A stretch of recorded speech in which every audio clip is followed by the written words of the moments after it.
1.99 people 20 or older were newly diagnosed with diabetes in 2010. Also with diabetes, it can lead to other health risks. There are 3 different types of diabetes. Type 1 is like juvenile diabetes, type 2 is adult onset, and type 3 is gestational diabetes. Symptoms of diabetes: being very thirsty, urinating a lot, losing weight without trying, having blurry vision. Also, risk factors: obesity, ethnic background, history of gestational diabetes, sedentary lifestyle, age, and impaired glucose metabolism.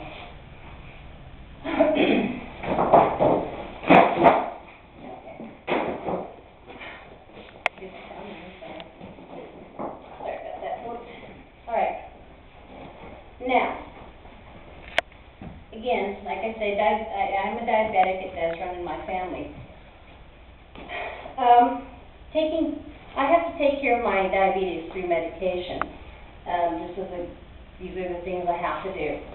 Right now, currently, I take 5 medications for it. 3 medications are for diabetes.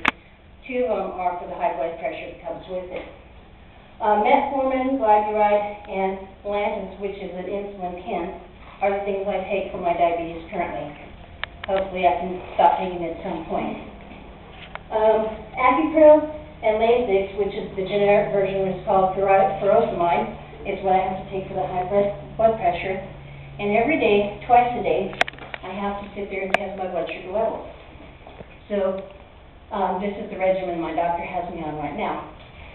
Have to take one of these things 2 hours after dinner, and then fasting in the morning. And believe me, it's not fun because I don't like needles, and so I don't like giving myself a shot, and I don't like poking my finger.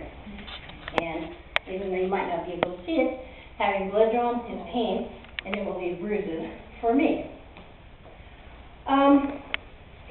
Contrary to popular belief, does not cause diabetes in and of itself.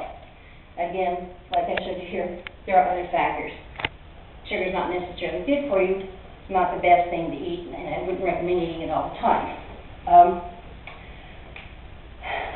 2 words you might want to become familiar with: glycemic index and glycemic load.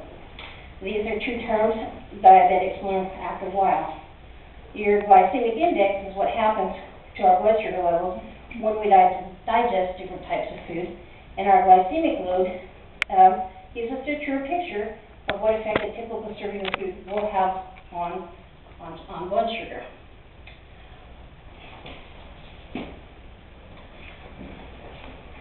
Okay. There are cookbooks available that cater to the nutritional needs of the diabetic, and they can be found just about anywhere.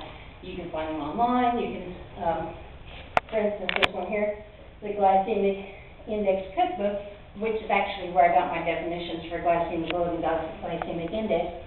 I actually found that at a drugstore.